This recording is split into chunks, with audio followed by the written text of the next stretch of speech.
Thank you very much. Allow me to stand on the same level.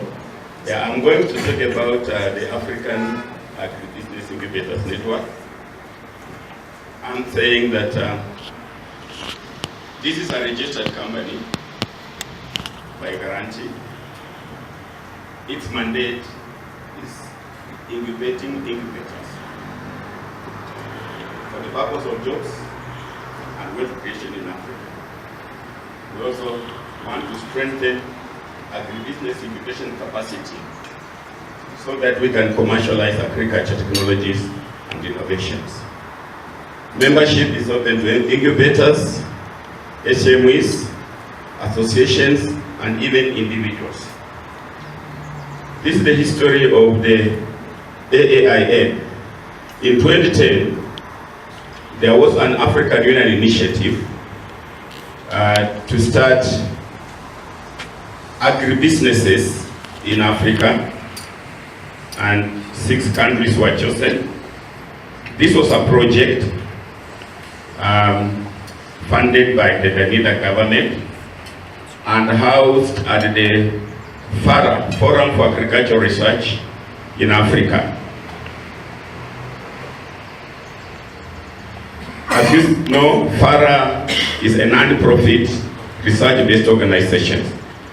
But the Danida government and the UNPRE, or rather the EU wanted, the African Union wanted incubators to be profit-making. We know incubators naturally, they are not profit-making.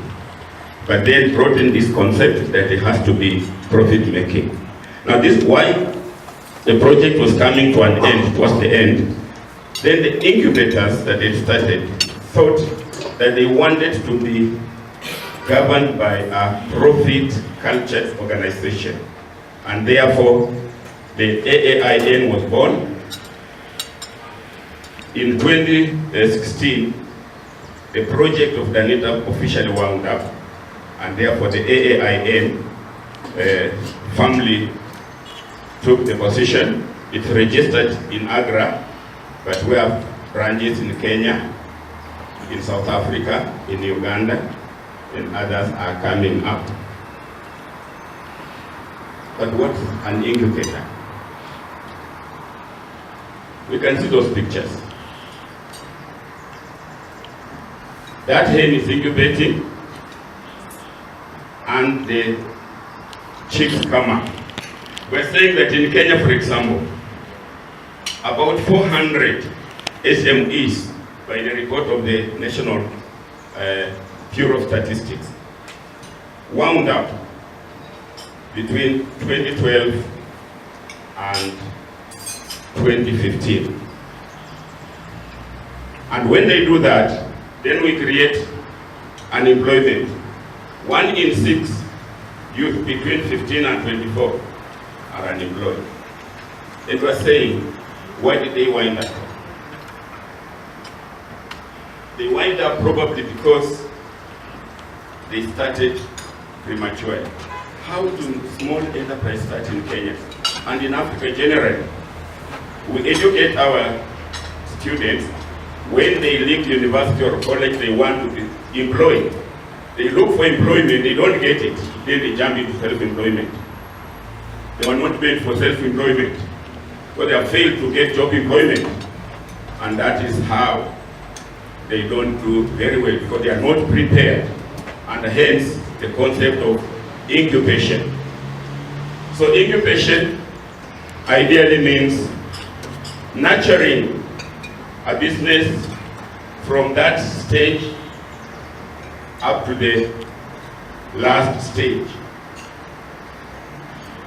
Incubation means giving some assistance, like mentoring, like technical assistance, marketing, etc., to newly started businesses so that they can stand on their own. Like we saw the picture of a baby being born prematurely in a hospital and put in an incubator until the baby is strong, cannot go out. So these are some of the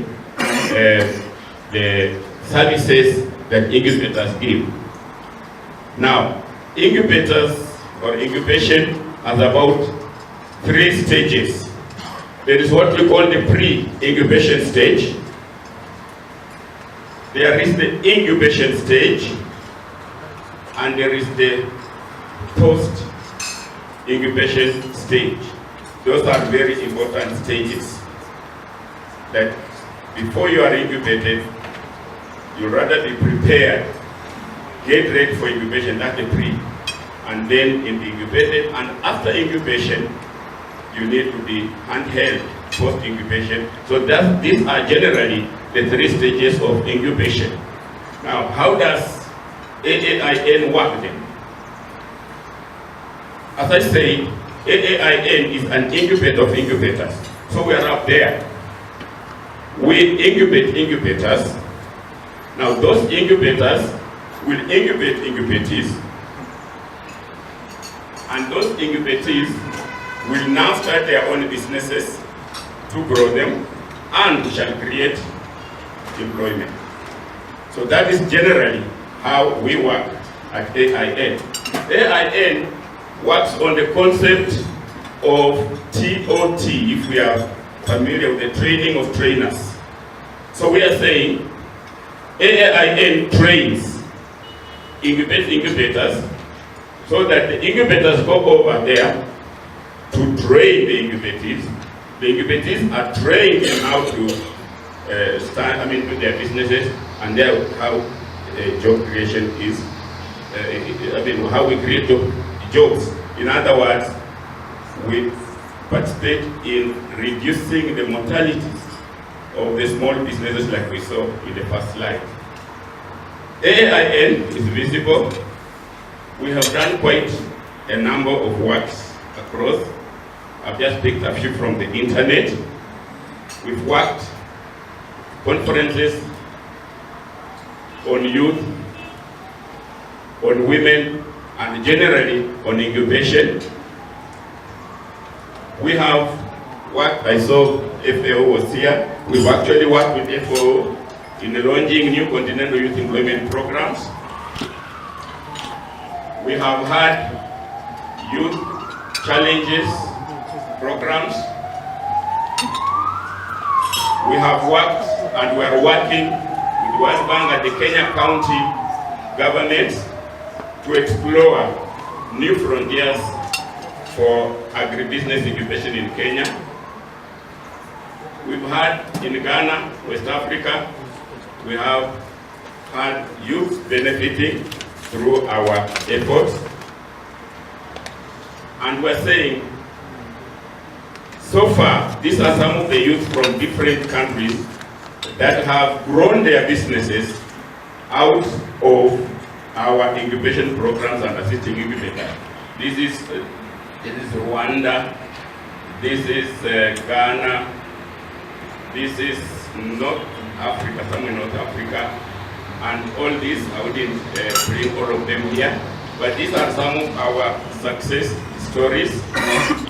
Currently, AAIN has working MOUs with a number of organizations I've highlighted. In Kenya, there is now the International Institute of Tropical Agriculture. We're working with it. Council of Governors, we're working with it. Jomo Kenyatta University, where I come from, and we're within the region also. So these are current, ongoing efforts, MOUs that AAIN has created. We are currently assisting the Council of Governors in about 17 counties. We are setting up incubators to assist the developed governments to grow agriculture from the grassroots. So this is ongoing. So, in our opinion, what can AAIN do in this specific initiative? In our opinion, we think that youth in agribusiness will hinge on 3 pillars. We want to think that finances are necessary, and we have talked about them here, But there must be also an enabling environment, policies and all that. But we insist there should be incubation. And in incubation, we talked about the pre-incubation, the incubation, and the post-incubation. And this is where AAIN can play its role. We're saying that at the pre-incubation, we have to make the youth want to go into agriculture. We have to make the youth want to go into self-employment. Probably we have to change. We have to intersect in the education and training. Probably bring up entrepreneurship more strongly than agriculture economics.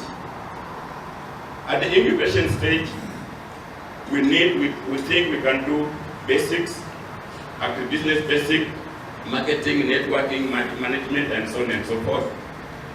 And somebody talked of acceleration. At the post-incubation, once we have given back to this business, it needs to grow. So we don't really have to come in with acceleration programs to make it sustainable, so that we cut that 400,000 that don't see their second birthday.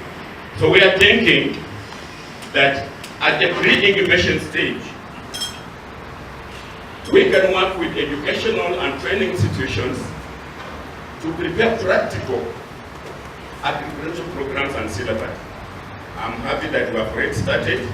For example, Jomo Kenyatta University is now shifted to agripreneurship program rather than agriculture economics. The methods of teaching in our universities, I don't know. Sorry, our graduates from our universities here. I'm a professor at the university. I want to say, I hope the windows don't have ears, but it's a game. We are producing thinkers but not doers. We're producing people to go out there, first-class honors, but unfortunately the industry has complained that our students are not. Why are we doing so? Because we are using old methods of teaching, old teacher-centered methods. So experiential learning, we need to start retooling the trainers. And I'm happy to say that I have started one at the Jomo Kenyatta University and producing very good results. My students are starting businesses before they graduate, thanks to what I'm calling the layer. So we need to work with institutions, be them youth polytechnics, be them universities, to change the approach that we use in teaching. We need to work with the media. The media is very important to popularize. If you take the Standard, for example, the Nation and the Standard on Saturdays, they run stories, success stories on agriculture. We need to blow those up so that you read and you get incubated without even going into the incubator. We think that we can work with policy makers.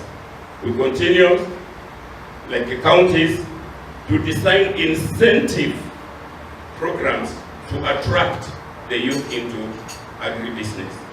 That we can do at the pre-incubation stage, creating the awareness and making the nascent people wanting to go into agribusiness, particularly the youth. And then at the incubation stage, the existing incubators, and in Africa we have more of ICT incubators than agricultural incubators. I think the gentleman about the natural resources, that's true. We don't have a lot of agricultural incubators, the value chain, but we have more of ICT. So we need to work with the existing incubators and see whether we cannot inject. I can see KCRC is here. They are doing quite a lot in that area, and therefore working with them will be very, very. The youth polytechnics, those are the ones that are decentralized in the counties, and these are the ones that are taking programs, county programs because of the devolution. We need to identify. Every county can have its law of comparative advantage, disadvantages, strong advantage, and then we set up incubators on that line. We need to work with the COG secretariat, as we are already doing. And then after incubation, Probably we need to be conducting boot camps, agricultural boot camps, to see whether we cannot sustain what we've started. Train startups in value and supply chain financing. I'm happy the finances are here. We have proposals of how even to make it more relevant, agricultural value chain financing. And we think we need to develop markets and marketing applications that the youth will now, they may not go to the farm to do the soiling, but they can start apps. And so I think that is all I had to share with you. Thank you for listening.